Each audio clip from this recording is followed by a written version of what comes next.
دنیا میں جتنی بھی قومیں ہلاک ہوئی ہیں، قوم عاد، قوم سمود، قوم لوط، جن کا ذکر قرآن پاک میں ہے، ان کی ہلاکت کی وجہ بھوک، فاقہ، مہنگائی بالکل نہیں ہے، بلکہ ان کی ہلاکت کی سب سے بڑی وجہ بے غیرتی اور بے حیائی ہے۔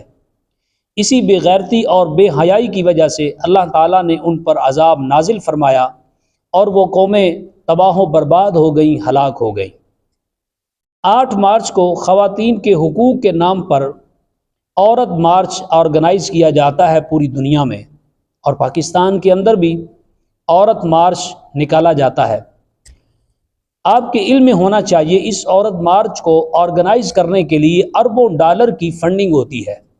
اسلاموفوبیا، اسلام کے خلاف اسی عورت کو استعمال کرتا ہے، اس لیے کہ فطری لحاظ سے، میڈیکلی لحاظ سے، شرعی لحاظ سے عورت ناقص العقل ہے۔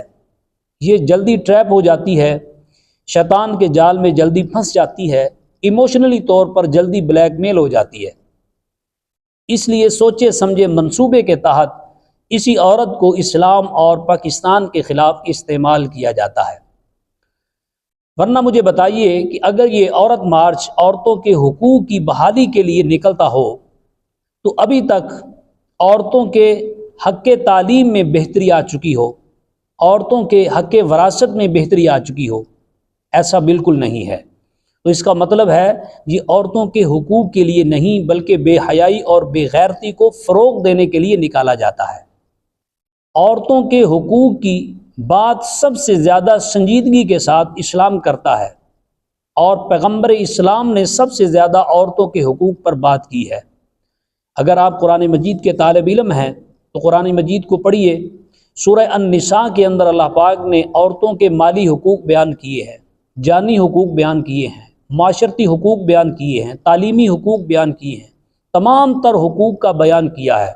اور سب سے بڑھ کر آپ حیران ہوں گے، اسی صورت کے اندر اللہ پاک نے مارچ کرنے کا حق بھی دیا ہے، اور صرف عورتوں کو ہی نہیں، ہر مظلوم کو مارچ کرنے کا، صدائے احتجاج بلند کرنے کا حق دیا ہے۔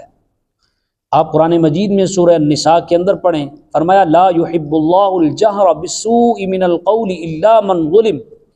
اللہ پاک کو یہ بات نہیں پسند کہ کسی کی بری بات کو ظاہر کیا جائے مگر جس پر ظلم ہوا ہو، یعنی جو بندہ مظلوم ہو وہ صدائے احتجاج بلند کر سکتا ہے، وہ احتجاج ریکارڈ کروا سکتا ہے، وہ اپنے اوپر ظلم کرنے والے کی برائی کو بیان کر سکتا ہے۔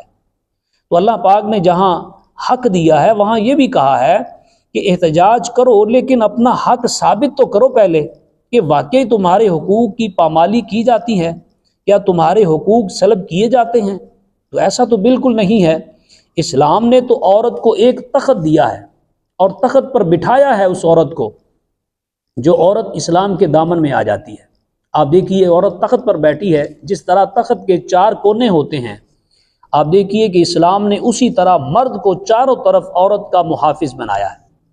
عورت تخت پر بیٹھی ہے، ایک کونے پر باپ کھڑا ہے، دوسرے کونے پر بھائی کھڑا ہے، ایک کونے پر شوہر کھڑا ہے، ایک کونے پر بیٹا کھڑا ہے۔ تو چاروں طرف اللہ پاک نے عورت کو تحفظ دیا ہے، اور پھر یہ چاروں طرف ہی نہیں، ہر طرف سے اللہ پاک نے ایک فیملی سسٹم بنایا۔ ہمارا جو خاندانی نظام ہے اس میں اللہ پاک نے جو محرم رشتے ہیں وہ سب کے سب میدان عمل میں اتار دیے کہ تم عورت کی حفاظت کرو۔ تو اسلام تو عورت کو تحفظ دیتا ہے، اس سے بڑا تحفظ تو کوئی اور دے ہی نہیں سکتا، نہ کسی مذہب نے دیا، نہ کسی لیڈر نے دیا۔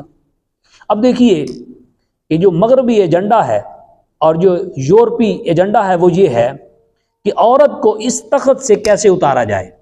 تو انہوں نے فیمنزم کے نام پر ایک سسٹم متعارف کروایا۔ عورت چونکہ بھولی بھالی ہوتی ہے، بے وقوف جلدی بن جاتی ہے، تو یہ عورت تخت سے اتری اور عورت مارچ میں گئی، اور وہ اتنے چالاک تھے انہوں نے وہ تخت ہی غائب کر دیا۔ اب یہ بیچاری عورت نہ ادھر کی رہی نہ ادھر کی رہی۔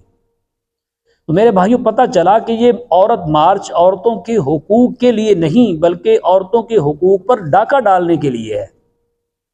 اور 8 مارچ کو جس آزادی کی باتیں کی جاتی ہیں وہ کون سی آزادی ہے؟ وہ آزادی ننگے ہونے کی آزادی ہے، وہ آزادی والدین سے بغاوت کی آزادی ہے، وہ آزادی یہ ہے کہ لڑکا لڑکی نکاح کے بغیر اکٹھے رہ سکتے ہیں، اور وہ آزادی معاشرتی اور ملکی قوانین سے آزادی کی ہے۔